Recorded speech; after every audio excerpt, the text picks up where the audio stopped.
dari komitmen kandidat komitmen para capres kemarin, kalau misalnya kita kasih skala nilai gitu dalam kasus korupsi, hukum, macam-macam lah, Mbak Bivitri ngasih kira-kira nilainya berapa? Dari jawaban apa dari hanya jawaban ya? Iya, dari jawaban. Dari jawaban ya, bukan rekam jejak ya? Ya. Karena beda banget loh rekam jejak sama jawaban. Aduh, iya. Kalau iya rekam kan? jejak, beda banget. Iya, dari jawaban. Kalau dari rekam jawaban. jejak oke lah kita tahu. Kalau dari jawaban sih, saya merasa kemarin itu sebenarnya memang yang paling rapi jawabannya itu Anies. Anies Baswedan. Iya, paling rapi karena dia Iya, public speaking-nya bagus. Public speaking-nya bagus, dia juga biasa begitu ya. Dan timnya tuh kuat gitu. Yang saya ini kan memang soal debat ini kan memang kuat-kuatan persiapan ya. Jadi kan bahkan saya merasa timnya itu juga pinter dalam memilih beberapa kata kunci yang langsung mengena. Misalnya ordal. Terus misalnya lagi yang Wakanda No More itu, itu juga narasi-narasi yang gampang ditangkap gitu.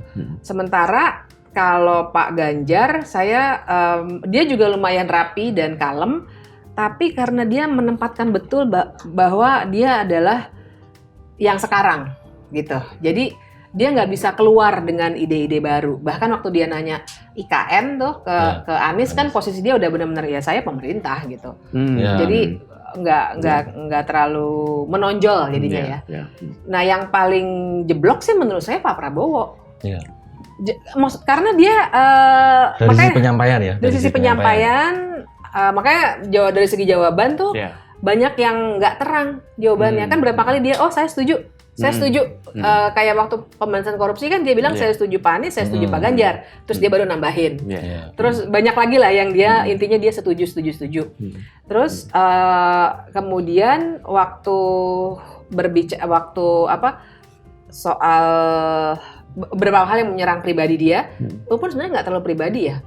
Soal HAM itu kan saya kaget dia take it too personally gitu. Padahal pertanyaannya kan apakah Bapak mau atau tidak itu membentuk pengadilan HAM, pengadilan HAM loh. Jadi bukan Bapak nih gitu kan. Bukan pengadilan kasus waktu itu.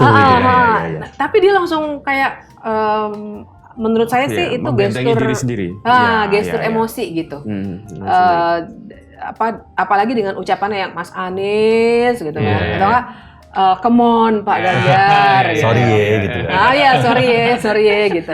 Jadi saya nggak tahu buat mungkin tergantung segmen yang menonton ya, tapi paling tidak buat saya itu menandakan bahwa dia sebenarnya tidak siap dengan jawaban itu. Ini Pak Prabowo-nya nggak siap, padahal pasti bisa diduga lah urusan MK sama urusan HAM itu dua titik lemah dia yang harusnya timnya mempersiapkan dengan baik. Saya nggak tahu apakah itu strategi sengaja atau memang dia tidak mempersiapkan. Itu kita nggak tahu ya, mesti tanya sama orangnya.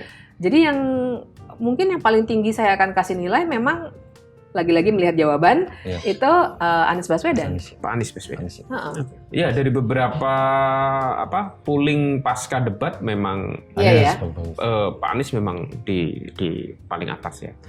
Pak Anies, kemudian Pak Ganjar dan terakhir Pak Prabowo. Cuman Prabowo lebih bisa mengkapitalisasi kekurangannya itu dengan gimmick-gimmick gitu, Pak. Dia sorry terus gitu kan. Iya. Mungkin itu ya sebenarnya bagian dari strategi juga kali ya. Bisa jadi. Karena sebenarnya kan kalau tidak punya jawaban hampir tidak mungkin. Karena setiap pemilu itu pasti ditanyakan. Soal HAM itu kan. Soal HAM itu kan. Tapi soal MK kan dia juga nggak terang ya. Maksud saya makanya tadi kalau pertanyaannya adalah dinilai dari jawaban. Waktu terang lagi.